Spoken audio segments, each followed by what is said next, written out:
ನಮಸ್ತೆ ವೀಕ್ಷಕರೇ, ಕಲಾಧ್ಯಾನಕ್ಕೆ ಸ್ವಾಗತ. ಬನ್ನಿ ಸುತ್ತೋಣ ತಿರುಪತಿ ಸಮೀಪದ ಶ್ರೀ ಅಗಸ್ತೇಶ್ವರ ಸ್ವಾಮಿ ದೇವಾಲಯ.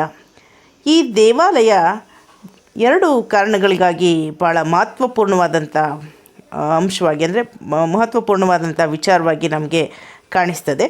ಅದರಲ್ಲಿ ಮೊದಲನೆಯದು ಅಗಸ್ತ್ಯ ಮುನಿಗಳ ಪವಿತ್ರ ಹಸ್ತಗಳಿಂದ ನಡೆದಿರುವಂಥ ಈಶ್ವರನ ಪ್ರತಿಷ್ಠಾಪನೆ ಅನ್ನುವಂಥ ವಿಚಾರ. ಮತ್ತೊಂದು, ವೆಂಕಟೇಶ್ವರ ಸ್ವಾಮಿ ಮತ್ತು ಪದ್ಮಾವತಿ ಅಮ್ಮನವರು ಲೋಕ ಕಲ್ಯಾಣಕ್ಕಾಗಿ ವಿವಾಹ ಮಹೋತ್ಸವವನ್ನು ನಡೆದ ನಂತರ ಅವರಿಬ್ಬರು ಈ ಆಶ್ರಮಕ್ಕೆ ಬಂದು ಸುಮಾರು 6 ತಿಂಗಳು ಇಲ್ಲಿ ತಂಗಿದ್ದು ಶಿವನ ಪೂಜೆಯನ್ನು, ಶಿವನ ತಪಸ್ಸನ್ನು ನಿರಂತರವಾಗಿ ನಡೆಸ್ಕೊಂಡು ಬರ್ತಾರೆ. ಆ ಮೂಲಕ ಋಷಿ ಮುನಿಗಳ ಮತ್ತು ಶಿವನ ಅನುಗ್ರಹವನ್ನು ಪಡೆಯುತ್ತಾರೆ ಅನ್ನುವಂಥದ್ದು. ನಂತರ ಅವರು ತಿರುಪತಿ ಬೆಟ್ಟಕ್ಕೆ ಹೋದರು ಅನ್ನುವಂಥ ಪ್ರತೀತಿ ಇದೆ. ಇಲ್ಲಿನ ಇನ್ನಷ್ಟು ರೂಟ್ಸನ್ನು ನಾವು ಕೆದಕ್ತಾ ಹೋದಂತೆ ಇಲ್ಲಿ ಚೋಳ ರಾಜರುಗಳು ಮತ್ತು ಪಲ್ಲವರ ಒಂದು ಸಾಮ್ರಾಜ್ಯ ಇಲ್ಲಿ ರಾಜ್ಯಭಾರ ಮಾಡಿರುವುದನ್ನು ನಾವು ಕಾಣಬಹುದು. ಈ ಒಂದು ಸ್ಥಳ ಇರುವಂಥದ್ದು 12 ಕಿಲೋಮೀಟರ್ ತಿರುಪತಿಯಿಂದ 12 ಕಿಲೋಮೀಟರ್ ದೂರದಲ್ಲಿರುವಂಥದ್ದು. ತೊಂಡವಾಡ ಅಂತ ಆ ಸ್ಥಳದ ಹೆಸರು. ಚಂದ್ರಗಿರಿ ಮಂಡಲ ಅನ್ನುವಂಥದ್ದು ಸಮೀಪ ಇರುವಂಥದ್ದು. ಇಲ್ಲಿ ಹರಿಯುವ 3 ಪವಿತ್ರ ನದಿಗಳ ಹೆಸರು ಕಲ್ಯಾಣಿ, ಭೀಮಾ ಮತ್ತು ಸ್ವರ್ಣಮುಖಿ ಅನ್ನುವಂಥ ನದಿಗಳು ಇಲ್ಲಿ ಹರಿಯುತ್ತವೆ. ಹಾಗಾಗಿ ಇದು ಒಂದು ನಿಸರ್ಗದತ್ತವಾಗಿಯೂ ಒಂದು ಕೂಡಲ ಸ್ಥಳ. ನೀವು ನೋಡ್ತಾ ಇರುವಂಥದ್ದು ಅಲ್ಲಿ ಒಂದು ಕಲ್ಯಾಣಿ ಇದೆ. ಕಲ್ಯಾಣಿಯ ಪಕ್ಕ ಹಲವಾರು ಬಿಲ್ಪತ್ರೆ ಮರಗಳಿದೆ. ಆ ಮರಗಳಿಗೆ ಹಾಗೆ ಒಂದು ವಿಶೇಷ ಒಂದು ಕಟ್ಟೆ ಥರ ಮಾಡಿದ್ದಾರೆ.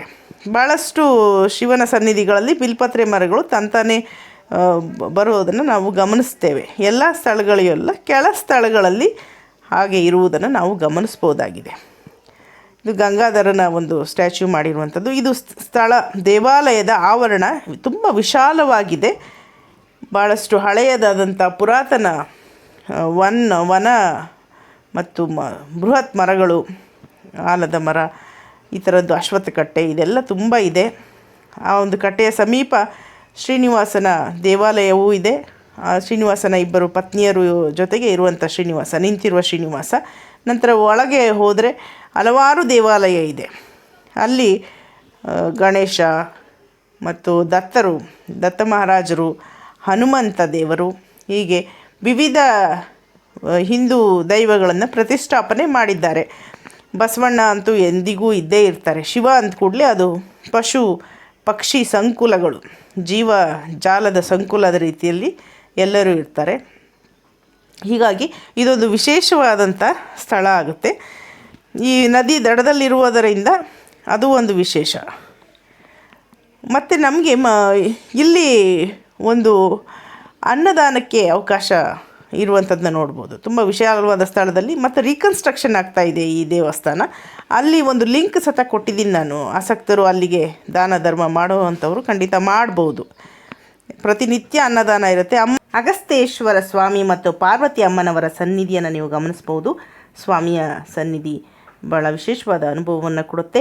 ಇಂತಹ ಅನೇಕ ವಿಚಾರಗಳಿಗಾಗಿ ನನ್ನ ಚಾನಲ್ ಸಬ್ಸ್ಕ್ರೈಬ್ ಮಾಡಿ, ಲೈಕ್ ಮಾಡಿ, ಶೇರ್ ಮಾಡಿ.